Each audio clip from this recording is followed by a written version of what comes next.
protests at Columbia University led to dozens of arrests last night. Pro-Palestinian protesters occupying the campus at Butler Library, but now authorities are looking to see if the people in their custody should face further action.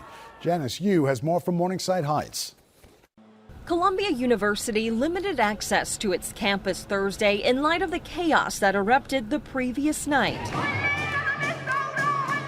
Dozens of pro-Palestinian protesters made their way into a room in the Butler Library. Nearly 900 students who were studying for finals were forced to get out. Within hours, the university asked the NYPD to come on campus, and officers detained 80 people, most of whom are believed to have no affiliation with the school. Almost all were given desk appearance tickets for criminal trespass, and 2 received summonses for disorderly conduct. Claire Shipman, the acting president of the school, expressed her disappointment in a video. I arrived to see one of our public safety officers wheeled out on a gurney and another getting bandaged. As I left hours later, I walked through the reading room, one of the many jewels of Butler Library, and I saw it defaced and damaged in disturbing ways and with disturbing slogans. However, some students say they applaud the protesters' actions. Colombia being invested in the genocide of Palestinian people is number one, and of course, bending over backwards for Trump deporting its own students. The school has been in the spotlight recently as President Donald Trump decided to pull $400 million in funding in response to how it handled last year's pro-Palestinian protest. New York Representative Elise Stefanik expressed her support for the president's decision. These schools are not entitled to taxpayer dollars, and they're not meeting their federal requirement to protect the civil rights of all students on campuses. Meantime, Secretary of State Marco Rubio posted on social media saying they're reviewing the statuses of those detained in yesterday's protests, saying, quote, pro-Hamas thugs are no longer welcome in our great nation. Classes have ramped up for the semester here at Columbia University, but students are preparing for finals, and graduation is just a couple of weeks away. Remember, last year, graduation was canceled altogether because of the ongoing protests. At Columbia University in Morningside Heights, Janice Yu, Channel 7 Eyewitness News. Students who were suspended last year who had not returned to school. And that's when I started, to get a little nervous. But security was just on it. Can you explain that? So these are students that were suspended last year, not expelled, but they hadn't returned to school? Correct. And so they came back for the protest? Yes. Okay. So then you think, were those the types of people that were getting arrested? Yes. And do you anticipate that they will actually be charged? Time will tell. I think local politics in New York is a little complicated, especially when we look at what the results were of last year's protests. But yeah, I really want to thank the public safety officers for keeping us safe. Okay, here's your acting president, Claire Shipman. Mm-hmm. She's new to the job. You went through a couple presidents up in Columbia, and she said this, her latest comment.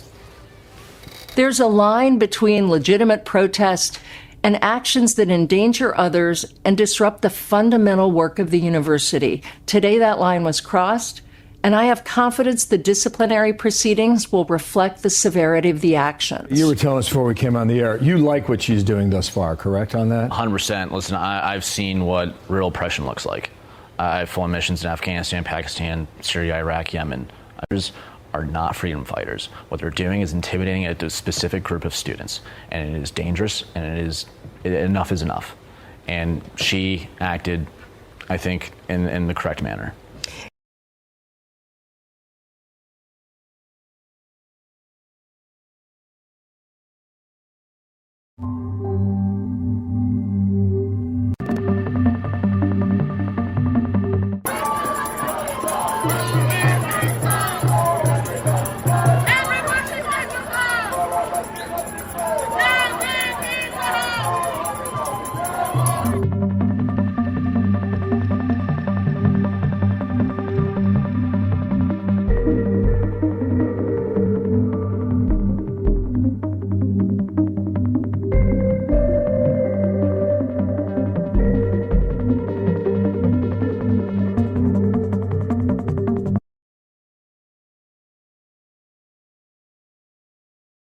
Kind of milling about. This is outside one of the, I believe, main campus buildings. This might even be Butler Library.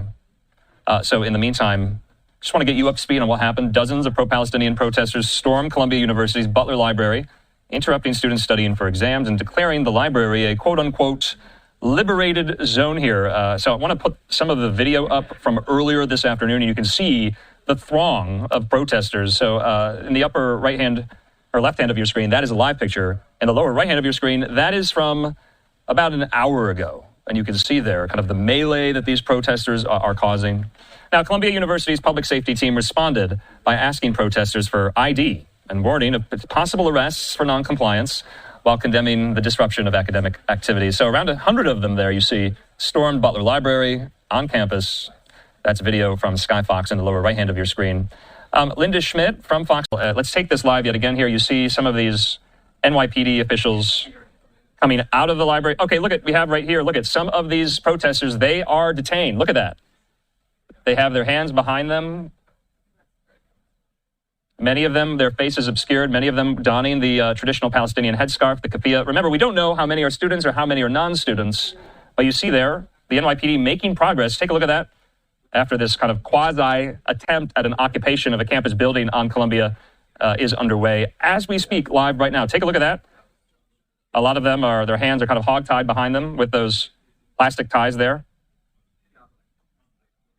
Let's listen to this shot here. This is natural sound. Let's listen.